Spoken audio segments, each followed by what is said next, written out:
Mm, mm, mm. Hey, what's going on, everybody? Welcome to Humanity Matters Weekly. I am your host, Dr. Philip Fletcher, and this is where we discuss and reflect on faith and philosophy, nonprofit leadership, and social issues. We want to engage ideas on what it means to be a free human being in the pursuit of human flourishing. Thank you once again for joining me this week. Hey, connect with me on my Facebook page, Dr. Philip Fletcher, also my website, philipfletcher.org. Also, you can find me on Twitter at Phil Fletcher, on Instagram, Dr. Philip Fletcher. Also, like my nonprofit, City of Hope Outreach, our building housing development, Hope Village. You can find that website as well, hopevillagecoho.org, as well as Replicate, our nonprofit startup. Today, I want to talk about race. No more, no less. I want to talk about racism and race. So, if you have got a question, hit me up in the comments section. I would be glad to take it. Also, if you're watching this, hey, share this so other people could jump on board. Before I get started, just want to um, encourage you to go to my YouTube channel.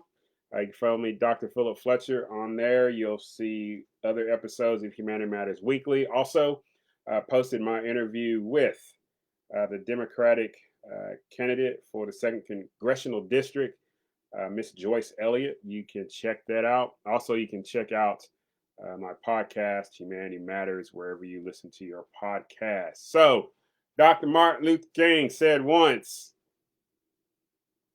we want to judge people, right? Not by the color of the skin, but by the content of their character. Close quote.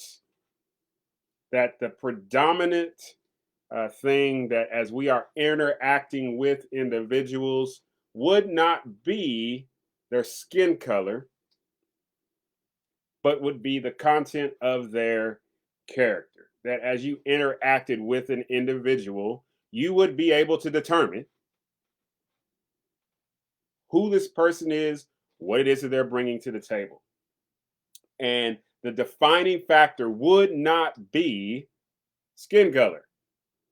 All right. Now, Dr. Martin Luther King said that during the March on Washington, his I Have a Dream speech. That sentiment you could find threaded out through the majority of his work, him being a theistic personalist and him understanding the dignity and worth of all human beings. And he saw to it that it was important to clearly enunciate that God was not concerned about the supremacy of Black people. God was not concerned with the supremacy of white people, but what God was concerned about was the creation of a brotherhood, the creation of a brotherhood and sisterhood that would affirm the dignity and worth of men and women everywhere. Skin color would not be the determining factor in regards to economics, in regards to political involvement, in regards to social involvement. Skin color would not be that thing, right? But the content of our character. Dr. Martin Luther King, March on Washington. I wonder, would that message be acceptable today?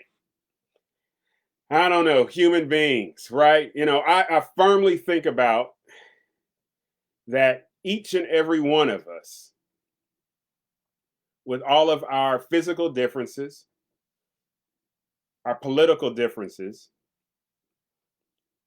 where we originate from, our heritages, um, relating to our family members, those are secondary to the reality that each and every one of us are made in the image and likeness of God, that we have such dignity, that it is amazing, remarkable.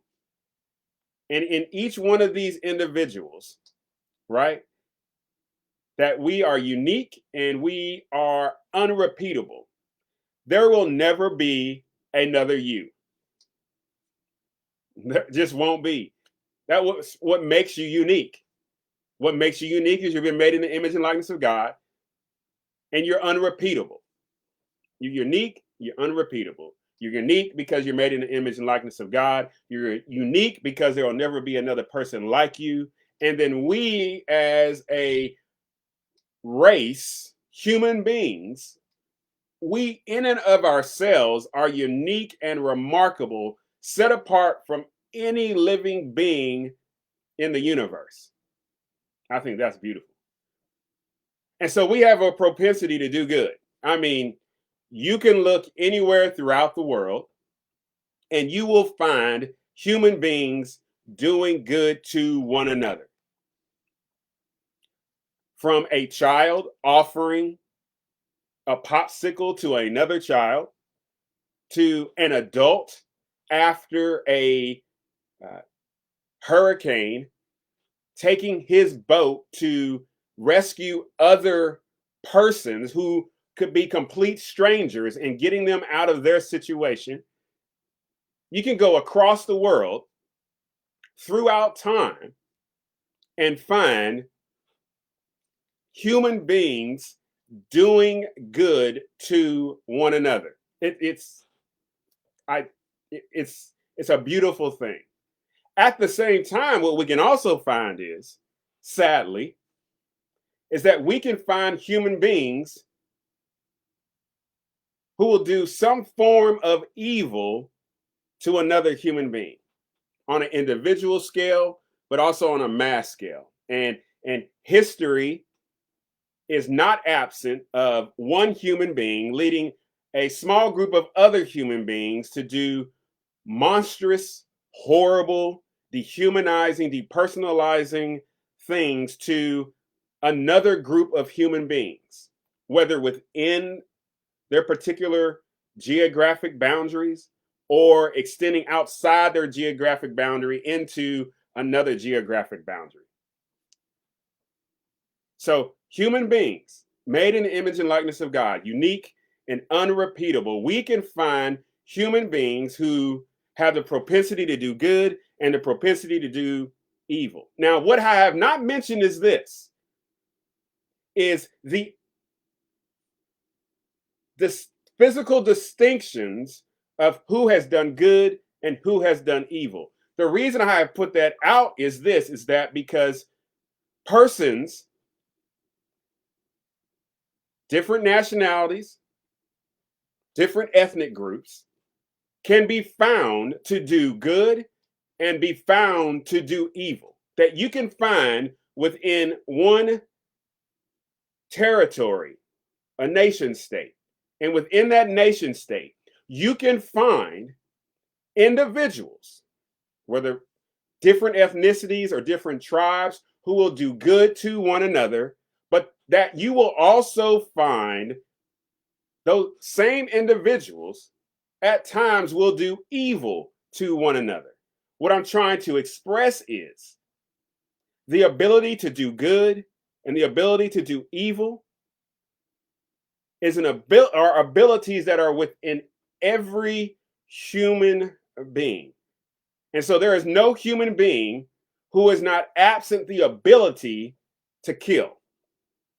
There is not a human being who is not absent the ability to lie, to steal, or to get other human beings together through some type of persuasion or coercion to do something horrible to another human being or groups of human beings, just like these same individuals had a propensity to use persuasion and even sometimes coercion, benevolence, malevolence, to do good to another group of people.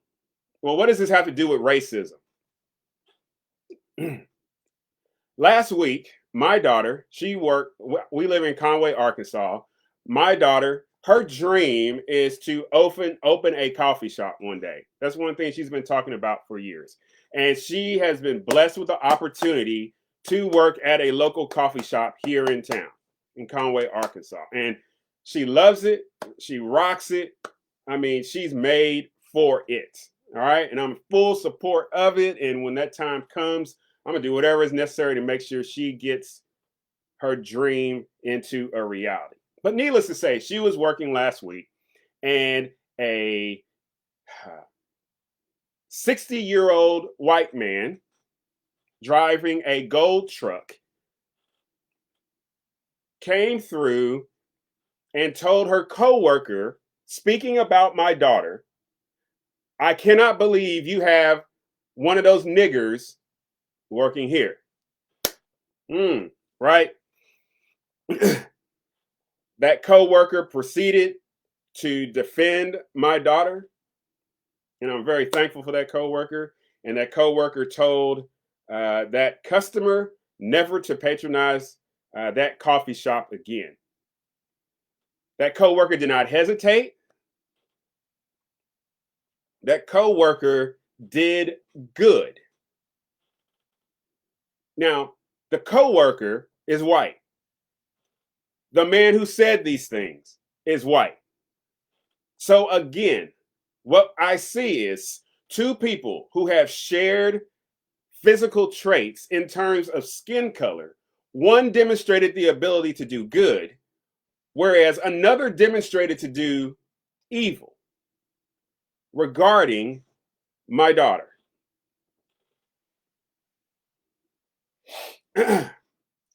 Thankful for the ownership of that business who rose to the occasion and affirmed my daughter and her contributions, and above all, her presence and value as a human being.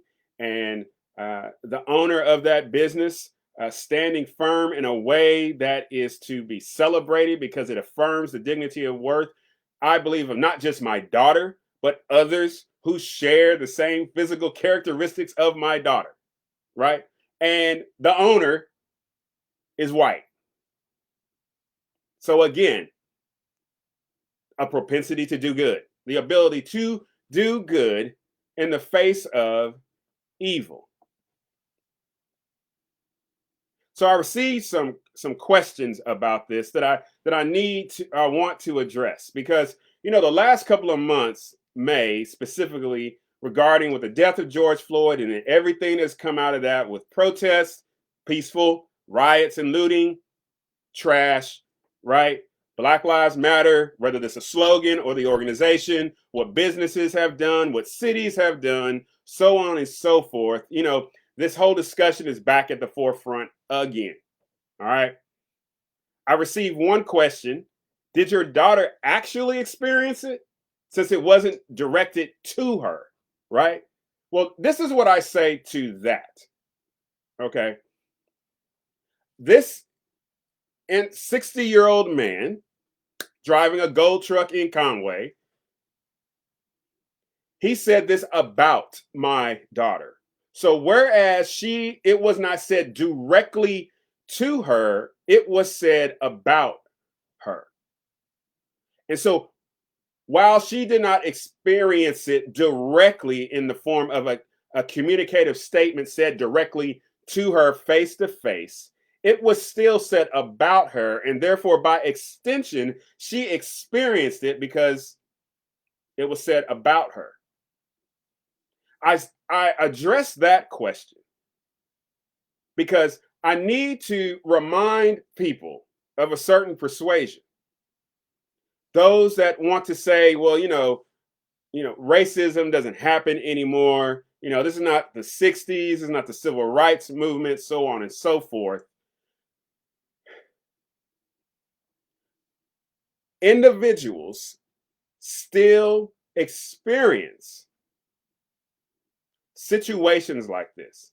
And when an individual experiences a situation like this, either directly or indirectly, all right, and in the context, it was still about my daughter, I would encourage you to remember that human beings want their experiences heard and validated. It does not mean their experience is the norm of a area or a society, but for that individual, specifically my daughter, that was indeed her experience that was verified by another person who was also within that experience. So it's not something that was made up. It's something that happened. I received another question coming from the other direction. Well, your daughter just experienced what white people do and think. Now, so I need to speak to another group of people, and I understand where this is coming from. Now, these two questions came from both white people. Okay, is we're currently in this situation that I'll get to in a few minutes, whereas white people are just being labeled that all y'all just racist. You're born with it, you think it, you eat it, you drink it. Everything you do in relationship to another person who is not physically like you in terms of skin color is racist. And so I have to respond to that individual by saying the actual experience demonstrates in the form of my daughter's coworker and the owner of the business that those two white persons don't do and think that stuff. They don't. But I understand where that's coming from. And so racism, this whole thing, right? Where we look at a person's physical traits and we categorize that individual and that group, making them less than. And then what had happened in America was it was codified in law, right? Obviously with slavery, obviously with segregation, Jim Crow, so on and so forth, right? That racism was codified in law. This idea that genetic determinism, all right, because one group's skin color, they determined that they were morally superior, superior in intellect, superior in all ways possible, all right? And those who did not belong to that group were deemed less than. Racism produced what we got going on today in the terms of these different races. So instead of seeing each other as human beings made in the image and likeness of God who just got different characteristics, you know, skin color, height, eye color, hair type, so on and so forth. What has happened is that one group has set itself over here, another group has set itself over here, and thus one group judges another group, the out group, on the basis of physical characteristics. I wonder why we never chose eye color. Why didn't we choose hair color? Why didn't we choose, height, so on and so forth? But we have settled on skin color, and it is what it is. So racism has two effects. One, it's racial superiority. You think you better than the other on the basis of your skin color.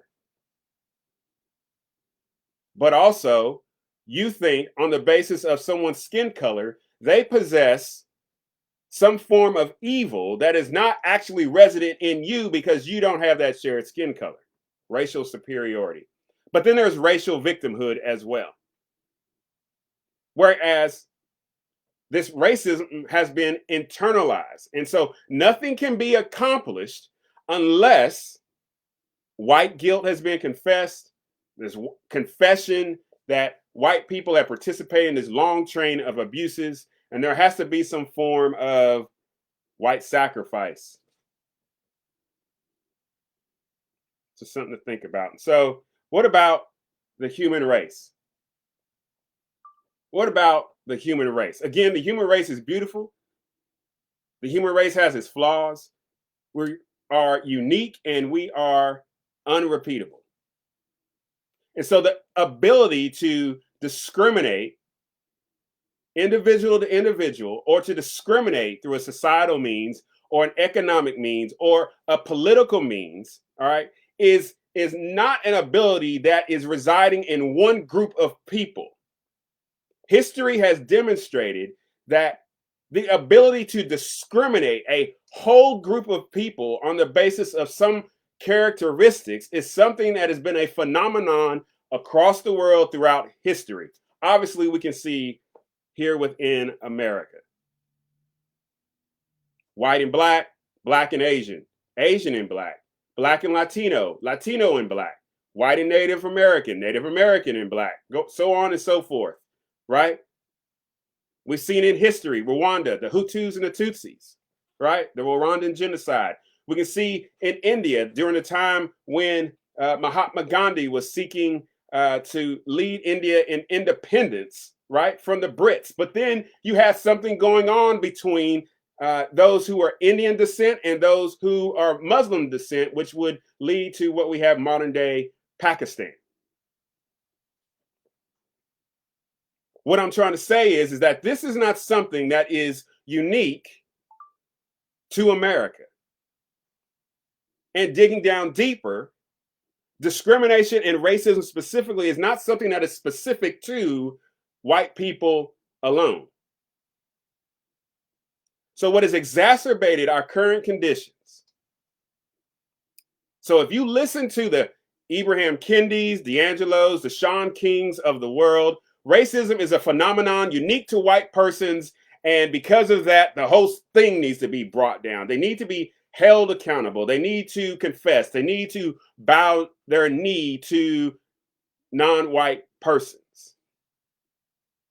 If you listen to the Candace Owens, Brandon Tatums, the Jesse Lee Petersons of the world, racism is just an excuse. You're still on the plantation. You're on plantation thinking.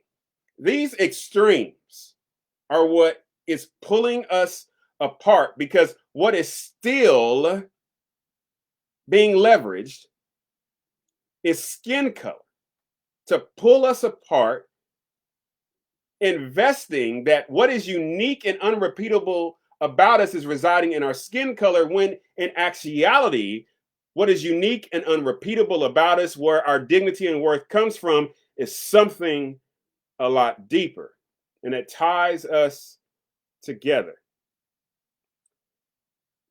What has exacerbated where we're at today? Well, critical race theory.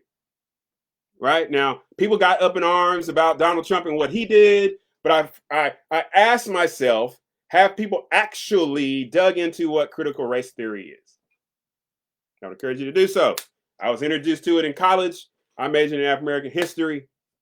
Critical race theory has its originations in legal stuff, right, in law, and now it's expanded out into all these different things in academics, school levels, at all levels, in businesses, so on and so forth. But the problem with critical race theory is this, is that it does not create a just and fair society.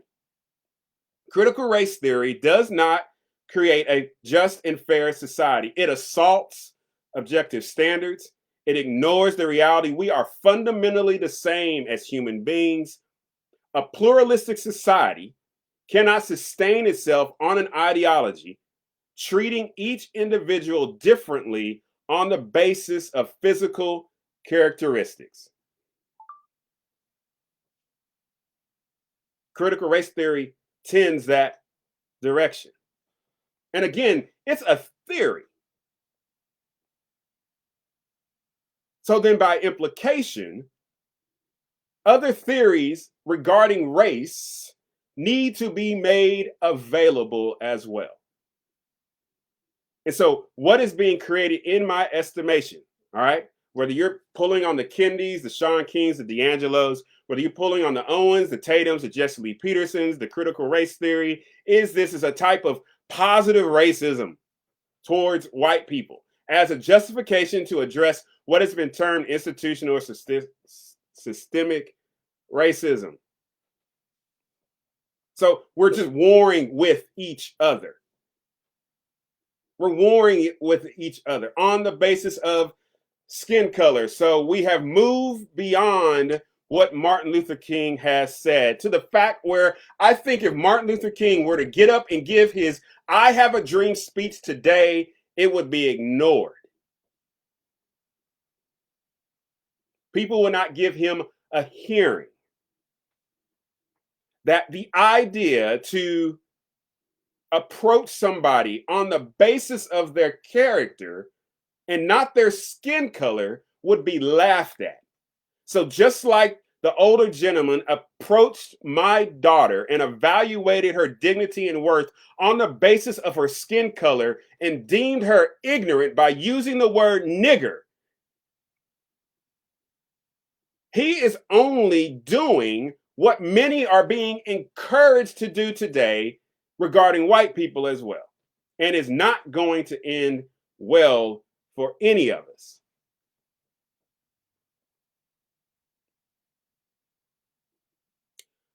We cannot move on from race. Why? Because we want to define our interactions through this paradigm first and foremost. We do. We do. And until we dig deeper and approach people on the basis of who they are as individuals, we're going to have a long way to go. We're going to have a very long way to go. So, what is my encouragement to everybody? My encouragement to everybody is this. One, do not approach another individual on the basis of guilt or on the basis of shame or on the basis of what you think you may know about that person because of the basis of their physical characteristics, thinking you know them because, oh, if they look like that, that means they think like this, they live here, they vote this direction, they have this type of income. That may not actually be true. If we would be honest and you look at the lives of people within a quote unquote group, all right, we categorize people. We're doing the census right now. So obviously, a lot of categorization is going to be happening. All right. But within that category, say of white Americans or quote unquote Black Americans, but Black Americans, who are we talking about? Are we talking about Black Americans who've been born here? Or are we talking about people who are immigrants from Africa, Jamaica, so on and so forth, who are actually Jamaican or another place from which they've come from? But they're all just thrown into one lump, Black Americans. But within that category is so many different variations, okay? That we should be approaching one another on the basis of how unique they are, and that they are different than the person that lives next door to them. So don't approach people with guilt or shame. I'm hollering at you, white people. I am, my brothers and sisters. Don't approach don't come to me with guilt or shame. You ain't done nothing to me. I mean, if you say something to me and you're coming apologetic because you did something directly to me, fine. All right. But if you are coming to me because some historical thing, I'm like, hey, hold on a second. No, pause, pump your brakes. I would also encourage you to indeed actually be discriminatory in the things that you are reading. Be careful about what you are reading. Be careful that you don't get sucked into things that make one group of people this way and another group of people that way. So be discriminatory in your reading. I mean, read it. I read broadly. All right. Read a whole bunch of stuff, but evaluate what is being said. Also, I would remind you, there is a linguist, John McWhorter. He talks about therapeutic alienation. And so with therapeutic alienation, it is this internalization that an individual or a group perceives they are separated from others um, on the basis of some form of uh, negative experience, but in reality, that experience is completely different.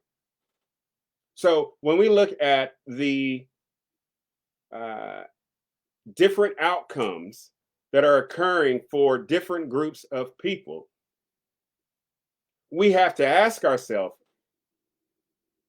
is the reason for this outcome racism, or is there more to this outcome that we need to investigate and understand? Now, I know that's not a popular thought right now, but nonetheless, uh, it is a thought that has to be considered. That we have to realize that within groups, two different groups, all right, between groups, excuse me, that between groups, there's going to be different outcomes. And those different outcomes cannot solely be explained by, in this regard, racism. There are other variables. But this is different than what my daughter experienced, right? She experienced racism by an individual who still maintains a mindset from a previous period. 60 year old. So that's all I'll say to that. Hey, I appreciate y'all listening to me for these few moments. This has been Dr. Philip Fletcher with the Humanity Matters Weekly. Hey, for more information, hey, go to my website, philipfletcher.org. Like my Facebook page, Dr. Philip Fletcher. Check out my organizations, the City of Hope Outreach, Hope Village Coho, or Replicate. All of those are on Facebook. Our websites are coho58.org, hopevillagecoho.org. Hey, we're celebrating 13 years this year, so I'm very thankful for that. Hey, remember to be loved, to be kind, to be generous. And if we remember to live in hope, we can do the impossible. So y'all take care. God bless. Hey, Amber, much love to you. Heather, you keep shining too. You are amazing. And I will catch y'all next week. Take care.